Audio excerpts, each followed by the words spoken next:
Olá, meu nome é Fernando Schiller, nós estamos aqui no módulo de saúde do nosso curso de preparação para os novos gestores, né? Vão concorrer agora nas eleições de 2020, assumir as prefeituras a partir do dia 1º de janeiro do ano que vem. Né? Hoje é uma grande satisfação, a gente está aqui com o Erno Harsan, que aceitou o nosso convite. O Erno tem um extenso currículo na área de saúde, eles são uma pessoas que eu reputo como os maiores especialistas do Brasil em saúde básica, professor na Universidade Federal do Rio Grande do Sul, na área de epidemiologia, e também criou um projeto que é inovador no Brasil, ligado à telesaúde, e que ele vai nos contar depois como funciona e como pode ser utilizado como modelo, como padrão para os municípios brasileiros. O Erno também foi secretário municipal de saúde de Porto Alegre, tá? E depois foi o secretário nacional de atenção à saúde básica do Ministério da Saúde na gestão do ministro Mandetta. Então tem uma longa experiência e vai nos passar um pouquinho aqui nessa curtíssima meia hora. Então, obrigado, Erno. Eu já toco a primeira pergunta aqui, daí tu já pode começar. A primeira é um pouco geral, assim, mas em toda essa tua experiência, quer dizer, a vivência que tu teve em Porto Alegre, a vivência depois que estiveste no nível nacional em Brasília, num momento dificílimo da pandemia, né?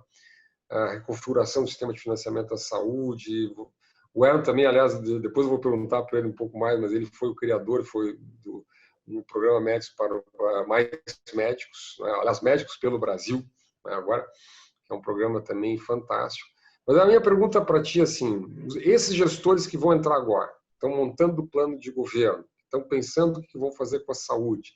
Obviamente vão encontrar uma situação dificílima, saúde pública. Qual é as recomendações? Se você tivesse que encarar esse desafio, imagina numa cidade médio porte do Brasil, né? Quais seriam as grandes preocupações que estariam na tua cabeça? Quer dizer, como desenhar, como pensar a saúde pública, diagnóstico, foco em que área? Quais seriam as primeiras preocupações assim do Erno nesse momento para os nossos gestores? Bom, Fernando, é um prazer estar com vocês. Olá a todos que estão nos assistindo de maneira extemporânea, né? Nós estamos gravando e vão assistir. Não dá para dizer bom dia, boa tarde ou boa noite, porque a gente não sabe que horário cada um vai nos assistir.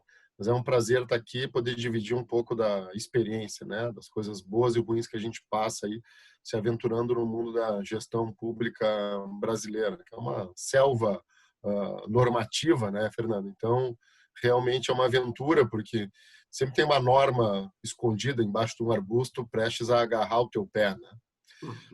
Acho que é muito importante a gente manter o foco do que nos leva a fazer isso, né? Então, quando eu me tornei secretário aqui em Porto Alegre, com o grupo de trabalho que a gente criou, e obviamente sob orientação forte do prefeito Marquesan, que tem isso na sua vivência política, o foco era sempre a entrega para as pessoas, né? Então, o que o cidadão vai se beneficiar, por que a gente está fazendo isso?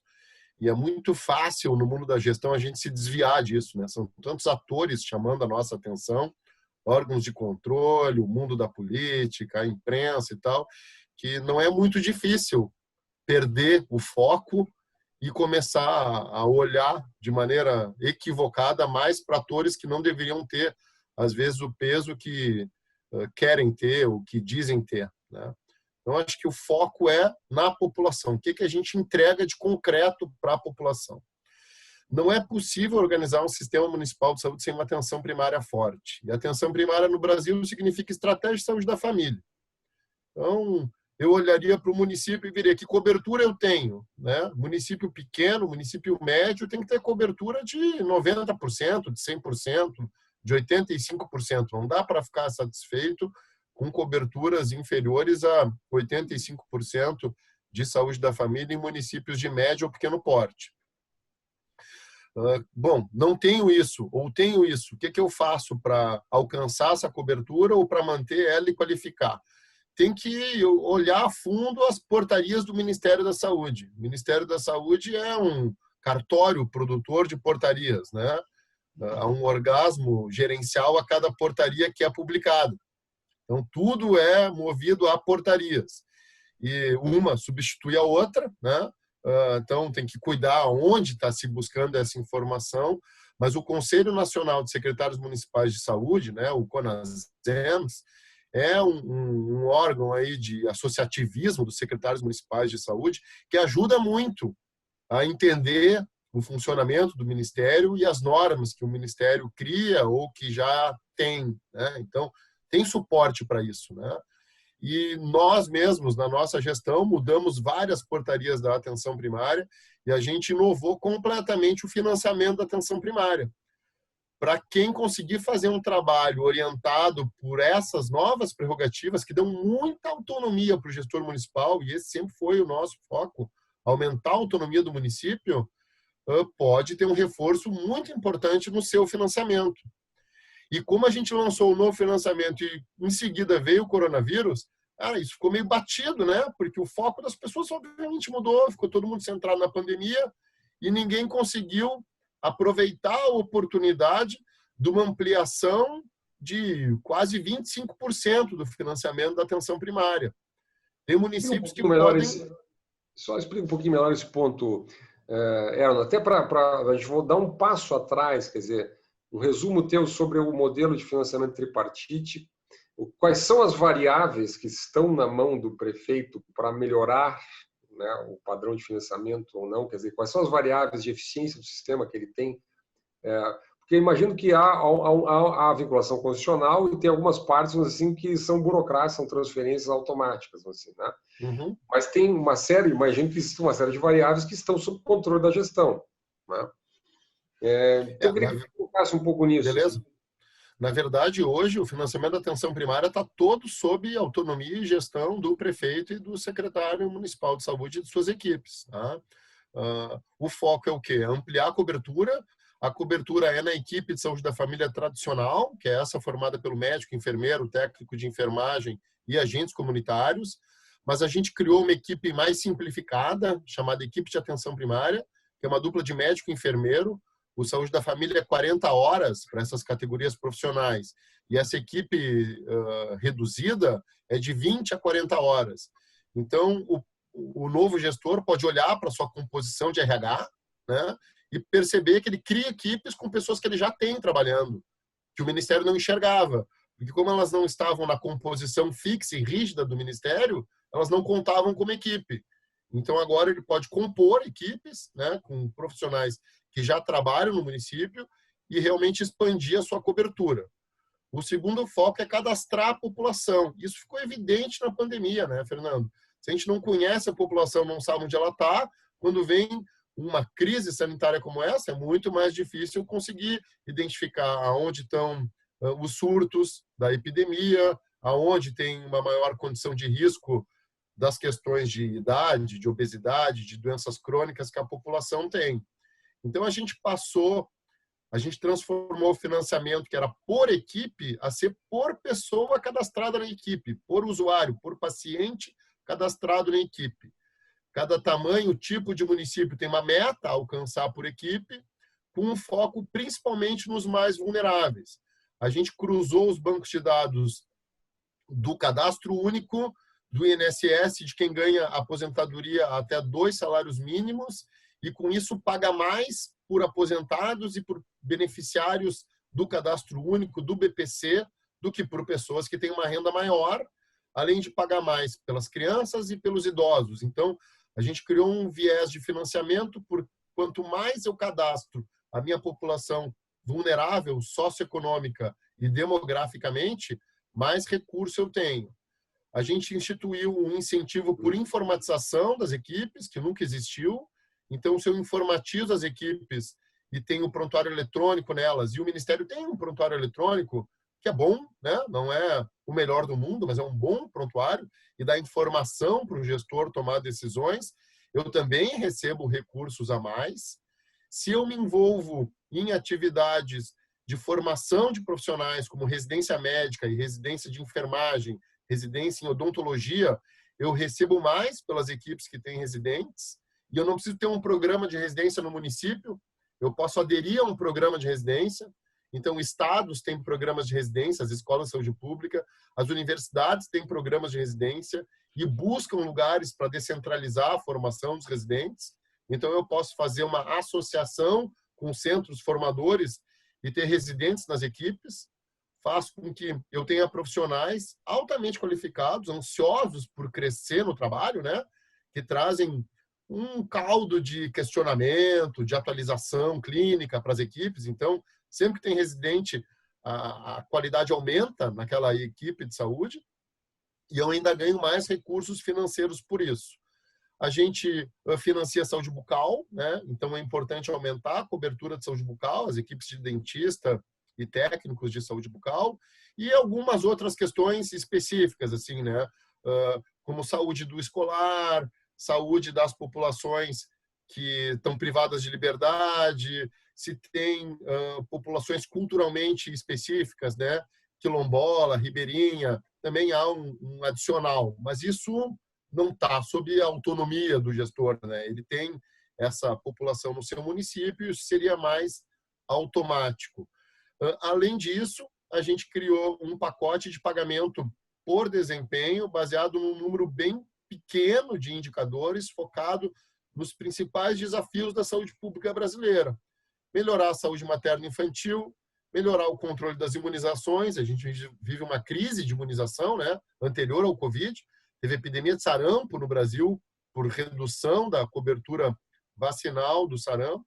O cuidado das doenças crônicas, o cuidado da saúde mental e de algumas questões infecciosas além das relacionadas à imunização, como, por exemplo, a sífilis congênita, um outro problema importante do Brasil, e o HIV/AIDS, né? Então, são poucos indicadores em que melhora o desempenho do município, mas ele recebe do governo federal. Esse monitoramento é feito diretamente pelo município ou ele é feito por instituições contratadas pelo Ministério? Não, ele é feito pela base de dados da atenção primária, né? Tendo ou não informatização, toda equipe tem que, se ela não tem prontuário, ela digita o que ela faz através de fichas. O Ministério consolida isso e a gente tem, a qualquer momento do dia no Ministério da Saúde, o mapa do Brasil inteiro. Então é só trabalhar. Não tem que se preocupar em criar um sistema, mas tem que se preocupar em buscar os indicadores que o governo federal está cobrando, né? O vínculo era desses profissionais, enfermeiros, médicos, técnicos, com as prefeituras. O vínculo é com as prefeituras, certo? Como é que se dá esse vínculo? Esse vínculo se dá via concurso, via CLT, via contratualização? Como é que se faz a gestão disso e como é que você otimiza a eficiência do trabalho dessas equipes? Isso é muito variável, né, Fernando? Em atenção primária, a maioria tem vínculo estatutário, né? A maioria dos municípios acabou fazendo concurso e contratando como servidor público os profissionais que trabalham em atenção primária. Infelizmente, a gente tem uma lei federal que exige que os agentes comunitários, por exemplo, têm que ser estatutários, né? Só o Brasil para criar uma lei como essa, mas ela está aí e está válida. Não há essa exigência para os demais profissionais, né? O que é a minha experiência, tanto de trabalhar como médico em equipe de saúde da família, como professor universitário, pesquisador da área e gestor municipal, é que essa não é a melhor opção, né? O município que puder fazer uma contratualização com o setor privado para ter uma prestação privada de um serviço público, ele vai ganhar qualidade e vai ganhar eficiência e vai conseguir ter um serviço muito melhor aprovado pela população. Porto Alegre fez isso em cerca de 1/4 das equipes, pela equipe que ficou aqui, né? Eu saí, a mesma equipe ficou, o Pablo assumiu como secretário, um grande secretário de saúde. No primeiro mês de atuação das equipes contratualizadas, o aumento na produção de consultas, por exemplo, médicas e de dentistas, aumentou de 50% a 100% por equipe. Porque a gestão do servidor estatutário, do caráter estatal da unidade, de ter tudo funcionando de maneira simultânea, ela não se dá na realidade, né? Sempre alguma coisa está com problema. Tu tem toda a equipe de saúde bucal, mas tuas autoclaves estão estragadas, porque o contrato de manutenção das autoclaves está vencido, porque ninguém lá na administração olhou que o contrato ia vencer, então não tem como arrumar. Aí tu fica 3, 4 meses com autoclaves paradas e não melhora a saúde bucal de ninguém, porque não tem equipamento para isso. é um horror, né, Fernando? Aliás, kafkaniano, né?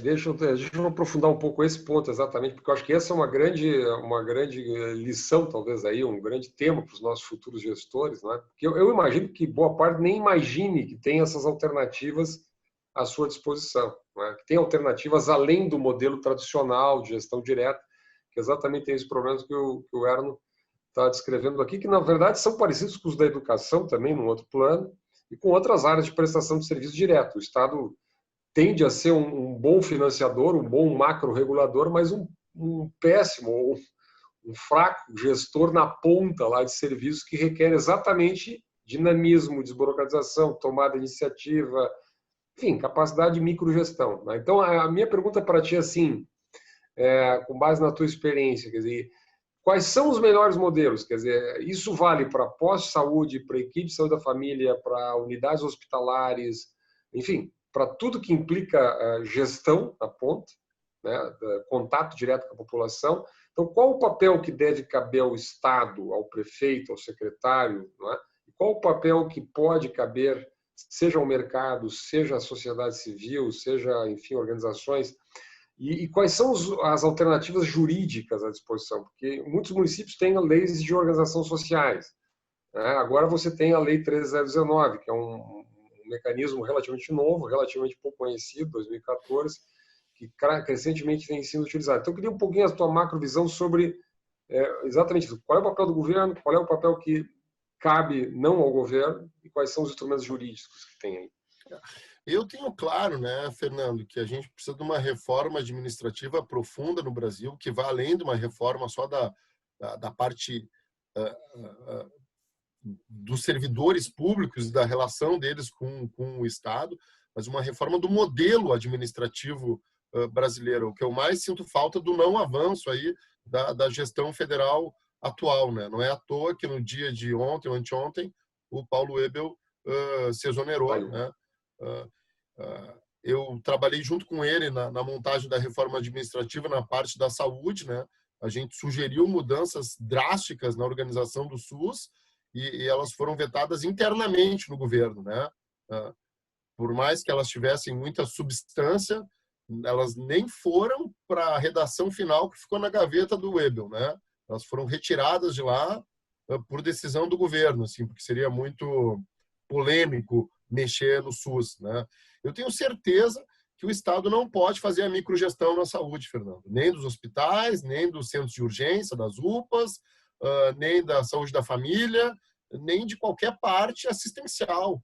Tem que ser uma relação do Estado como o quê? O Estado tem que planejar, tem que montar um bom contrato, e isso é uma questão chave, porque se o contrato é ruim, tu tá ralado também, né? Porque é o contrato que vai reger a relação do ente público com o ente privado ou com a sociedade civil, e depois tu tem que monitorar e fiscalizar esse contrato. Então, para mim, seriam esses os 4 papéis do Estado: o planejamento, a contratualização, o monitoramento e a fiscalização do contrato, fazendo o seu papel de monitor da saúde, né? Tendo dados e informação para poder planejar, né? Está dentro do pacote do planejamento. Eu faço um diagnóstico dos meus problemas, penso as melhores soluções e contratualizo elas. Como isso pode ser feito? Como isso pode ser feito? A gente tem basicamente 3 modelos, né?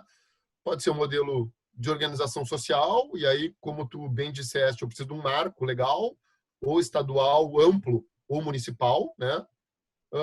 Eu posso usar 13019, há pessoas que têm dúvidas sobre isso, essa dúvida não existe, né?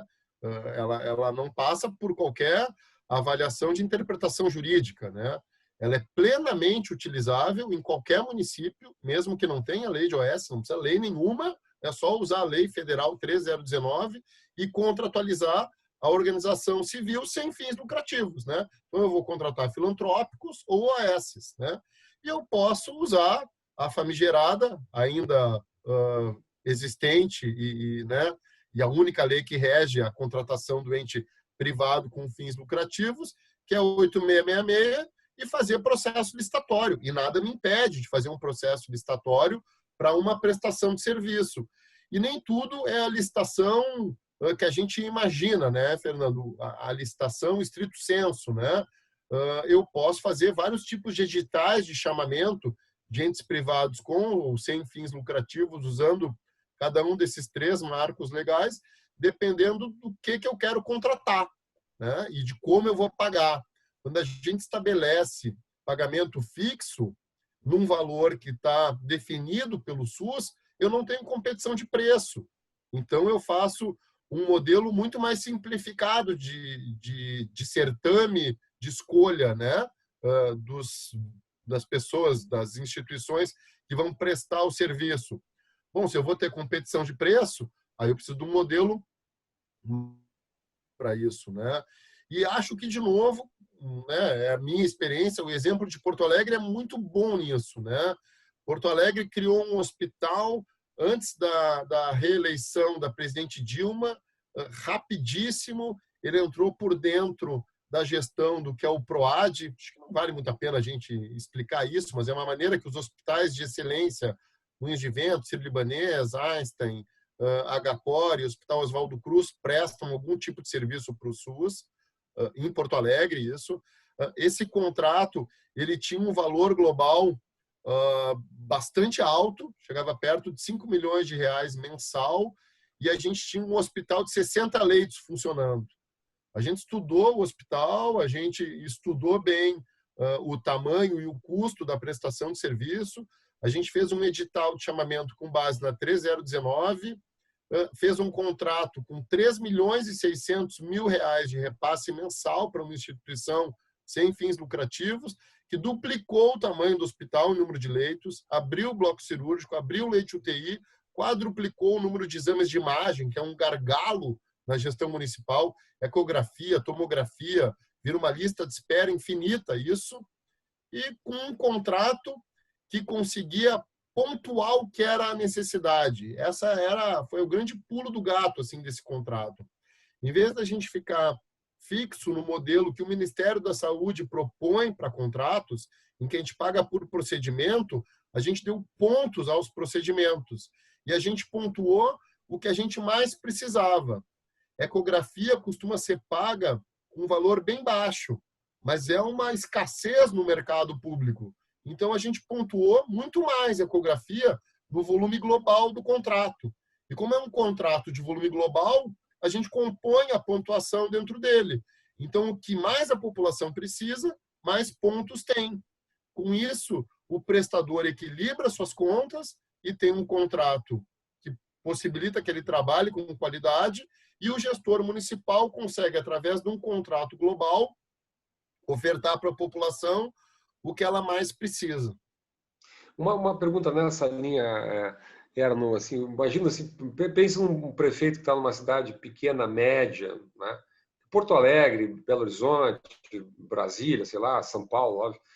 Você já tem um certo mercado de organizações capazes de fazer essa gestão na ponta aí, né? Qual é a tua recomendação? Eu sei que a pergunta é difícil, tá? Porque é óbvio que ninguém...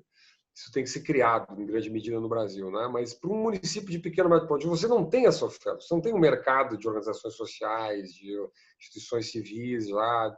Você tem, quer dizer, qual é que seria a saída? Criar organizações dentro do próprio município, estimular a comunidade a se organizar, buscar entidades da própria região que possam atuar em diferentes municípios, buscar uma gestora nacional que pode eventualmente abrir um braço de execução lá, ou alguma outra alternativa? Como é que tu vê essa?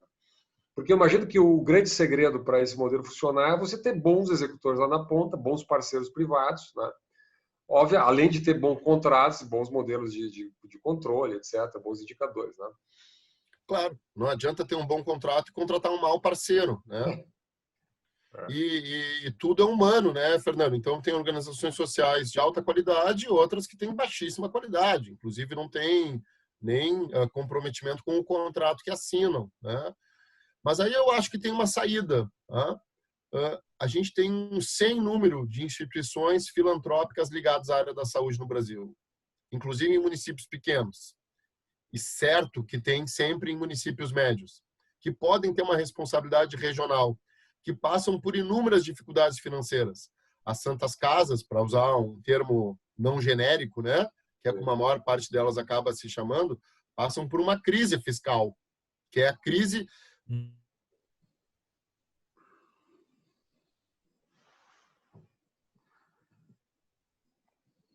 Ano passado a gente mudou o financiamento da atenção primária, esse ano a gente ia mudar o financiamento da atenção especializada e hospitalar. Mas isso pode ser feito em nível local. Essas instituições, elas têm raízes naquela comunidade, né?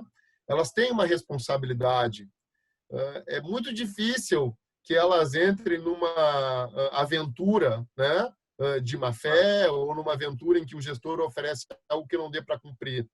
Então, é uma questão de negociação, de estabelecer uma relação de confiança, de buscar um modelo de contrato global em que ela deixe de ser responsável por aquele pequeno ou médio hospital e tenha uma atuação no sistema de saúde. Isso vai melhorar a gestão do hospital, porque se na unidade básica de saúde o atendimento for melhor, eu tenho menos consumo de atividade hospitalar e vou ter consumo da atividade hospitalar naquilo que é mais necessário. Então, eu começo a dar o tamanho certo para cada setor dentro da minha rede municipal. E eu posso aportar um bom financiamento com o recurso que eu tenho da atenção primária para compor o contrato global dessa, entre aspas, Santa Casa. E, inclusive, posso negociar com ela que ela pode ajustar aqueles leitos que ela tem para mim. Porque, Fernando, hospitais com menos de 50 leitos, que é o que a gente denomina hospitais de pequeno porte, eles não têm sustentabilidade. É impossível ter sustentabilidade financeira. O tamanho de um hospital com 50 leitos e o máximo de aporte que ele pode ter não é suficiente para manter toda a estrutura que um hospital precisa. Então, essas instituições também estão necessitando de um aporte a mais de recurso e de ajustar o que é esse hospital. A gente fez um programa no passado do governo federal, que é o Saúde na Hora, sobre ampliação do horário de atendimento. Por que um pedaço desse pequeno hospital não pode ser uma grande unidade de atenção primária que funciona 15 horas por dia, das 7 da manhã às 10 da noite? E os leitos deixarem de ser um leito hospitalar e passar a leito de observação, para quem precisa passar um dia, 2 dias ali, sem fazer internação propriamente dita, e construir essa relação com um hospital maior da região, que também vai dar um cuidado melhor ao cidadão que precisa da internação. Então, eu acho que a principal saída para municípios pequenos e médios é a busca das suas entidades sem fins lucrativos locais ou regionais, que tu citaste na tua pergunta. Enquanto a gente não tem grandes instituições se capilarizando nesse sentido, mas já há uma ou outra que está nessa linha, né? E eu acho que isso vai crescer com o tempo também. Mas eu concordo inteiramente contigo. Eu acho que esse movimento grassroots, assim, você criar instituições que tenham compromisso regional, que conheçam o município, a região e, portanto, tem um vínculo diferente. É diferente de alguém que vem lá do Rio de Janeiro, de São Paulo, e vem atuar num estado que é 1.000, 2.000 quilômetros de distância. Eu acho que, até porque tem um custo nisso também, né? Desse deslocamento de profissionais e monitoramento remoto, enfim. Então, eu gosto muito disso, desde que, obviamente, haja um investimento em profissionalização também dessas entidades. Eu acho que aí tem um duplo papel. Pergunta, bom, tem muito assunto aqui, mas eu não posso deixar de perguntar sobre o tema da tecnologia. Telesaúde, teleatendimento, atendimento remoto, isso tudo, em que momento nós estamos disso no Brasil? Digamos assim, já é acessível a pequenos e médios municípios? Isso varia muito de região para região.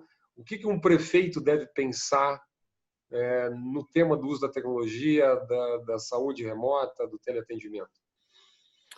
Eu acho que a gente está para lá de maduro, né, Fernando? A gente já estava muito maduro. O que não nos deixava ter uma explosão era o marco legal, né? Sequestrado pela corporação médica, pela posição do Conselho Federal de Medicina, em não renovar uma resolução que é de 2002, que rege a telemedicina no Brasil. O smartphone, o Steve Jobs inventou em 2007, né, cara? Então, a nossa resolução é antes desse trocinho aqui, né, cara? Que mudou a vida de todo mundo, certo? E aí, o que acontece com a pandemia? Se estoura um marco legal, né? Se libera a telemedicina enquanto durar a pandemia, o que é algo completamente ridículo. Isso quer dizer que depois da pandemia a gente não precisa mais de telemedicina, né? E aí, cara, a quantidade de ofertas Fernando, estava todo mundo trabalhando, né, de alguma maneira, entendeu? Porque não se criaram esses serviços de telemedicina de fevereiro para março, né, cara? Foi uma explosão de ofertas. Tem muita gente fazendo com altíssima qualidade, como tudo também, tem pessoas fazendo com baixa qualidade. Tirando o gargalo normativo, que eu acho que, mesmo que a norma atual tenha data de vencimento, data de validade, outra vai substituí-la e ninguém vai conseguir voltar atrás desse processo. O outro gargalo é o gargalo da conexão, né? Que tem alguns lugares do Brasil que têm grandes problemas por ficarem geograficamente afastados, né? Ou então terem obstáculos geográficos muito grandes. Em estados que são considerados de bom acesso, ou também tem lugares que ficam em vales entre montanhas e tal, que nunca ninguém passou um cabo lá, que também tem sua dificuldade. Então, isso tem que ser superado. Eu sei que o Ministério da Ciência, Tecnologia e Comunicação estava levando o cabo para as 20 mil unidades básicas de saúde que ainda não estavam conectadas. Hoje, no Brasil, a gente tem das 46 mil equipes de saúde da família, 26 mil com prontuário eletrônico, para ver que é mais 60%, cara, que já está conectada e informatizada. Eu acho que o gestor tem que olhar para o que ele tem de necessidade no seu município, o que ele tem que contratar fora, o que ele não consegue ofertar de método diagnóstico, de consulta com especialista e buscar isso nos provedores de telemedicina. Deixa eu só um parênteses, né? Não tem por que levar um super especialista para um lugar super distante, porque tu não vai precisar dele muito tempo, tu vai precisar dele ocasionalmente. Né? Não tem saída para esse caminho aí. Um parênteses aí, um detalhe nisso. Como é que combina o tema da telemedicina, exatamente isso, contratação remota, instalação de equipamentos, treinamento de gente e tal, com o tema da contratualização? Porque quando tu fala assim, temos que fazer, não é o governo que vai gerenciar essa tecnologia toda, né? Porque senão nós vamos cair no mesmo problema. Então, quer dizer, isso é contratado transversalmente a todos os prestadores, digamos, de serviços de saúde que foram contratados. Como é que faz essa combinação entre o uso da telemedicina, a tecnologia, com o processo de contratualização? Como é que combina isso? Ele pode estar combinado por dentro do contrato, né, Fernando? E eu posso já botar como uma exigência, né, a prestação do serviço, por exemplo, de atenção primária, já compor alguns métodos diagnósticos à distância e o apoio de alguns especialistas, ou posso fazer um contrato em separado. Mas eu acho que, de novo, a chave aí é potencializar a atenção primária, é botar essa tecnologia na atenção primária. Hoje em dia, a gente tem uma coisa chamada point of care. Tem pequenos equipamentos, são do tamanho de uma batedeira, mais ou menos, tá? Super simples, em que se colocam cartuchos com gota de sangue dentro. Cada cartucho faz um pool de exames e isso é transmitido automaticamente para a sede da empresa que é dona da tecnologia e o resultado vem automaticamente, simultaneamente, o resultado do exame laboratorial. Tem diversos municípios brasileiros hoje que não têm acesso a um exame chamado hemoglobina glicada. É o exame que vê o controle do diabetes. 11% da população acima de 40 anos tem diabetes no Brasil. Talvez seja o maior impacto sanitário que a gente tenha venha do diabetes, porque ele produz uma cascata de complicações, né, na vida das pessoas. E boa parte dos municípios não tem o exame que vê se o tratamento está adequado ou não. Hoje, tu adquire por prestação de serviço, tu não compra o aparelho. Comprar o aparelho é roubada, né, Fernando? Porque vem junto a manutenção, a atualização, os cassetes, os cartuchos, esses que têm que ser usados. Então, o gestor fica preso numa escolha que depois pode ficar defasada. Tu contrata o serviço diagnóstico. Vem a empresa, coloca esse aparelhinho pequeno dentro da unidade de saúde, funciona com gota de sangue e te oferece um pool de exames. Todos os exames mais necessários estão ali. E tu começa a fazer exame dentro da unidade. Ou o valor agregado que tu coloca para o teu serviço, pagando o valor que tu paga para a rede laboratorial, né? O mesmo valor. Então, tem que ir atrás da tecnologia, porque ela vai fazer com que o dilema acesso-custo entre numa faixa de equilíbrio. Para finalizar, daria muita pergunta aqui, mas tu foste o grande inspirador, aí, o grande criador desse tema do esse programa do Médicos pelo Brasil, que substituiu, resolveu um imbróglio, né, um problemão brasileiro nos últimos anos. E para mim a solução, eu estudei um pouco de longe, assim, mas me corrija se eu estiver errado. A solução que vocês encontraram, na minha visão, assim, ela é muito engenhosa do ponto de vista de gestão pública, né? Porque exatamente trabalha com esse conceito, trabalhaste com o conceito de serviços sociais autônomos, né? Conceito de serviço social, que é uma figura jurídica também pouco conhecida, né? Conhecida mais pelo sistema S, mas pouco conhecida na administração pública. Então eu queria que tu explicasse muito rapidamente assim, qual é o modelo, como é que ele está, como é que está o processo de implantação e se tem conexão com os municípios, pode ter, não pode ter, como é que está esse processo? Havia muita pressão e até uma proposta do candidato Bolsonaro de ter uma carreira médica federal, né, Fernando?